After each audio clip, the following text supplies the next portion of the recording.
ભરૂચના ward number 2 માં ઈકરા school ખાતેના મતદાન મથક ઉપર વીજળી દૂર થતા મીણબત્તીના પ્રકાશમાં મતદાન કરવાની ફરજ પડી હતી।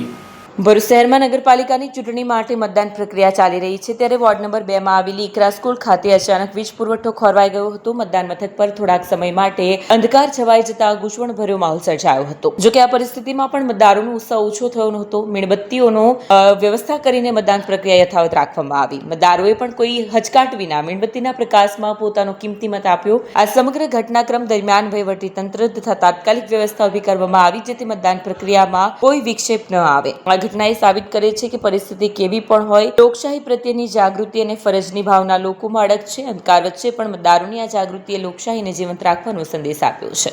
આજે આપણી ચૂંટણીનો દિવસ છે 26/4/2026 અને સવાર 6 માં ઉઠીને પહેલા વોટિંગના લાઈનમાં આવીને ઉભેલા છે જેનાથી વહેલી તકે વોટ દઈ દઈએ અને અહીંયા આવીને લાઇટના અંદર રૂમોમાં લાઇટ પણ નથી અને અમારા જે નંબરના અંદર વોર્ડના અંદર હમણાં જે વોટિંગ કરવાનું હતું એનું મશીન પણ ખરાબ થઈ ગયું એટલે આપણે એના ઉપર થોડું વિચારવું જોઈએ।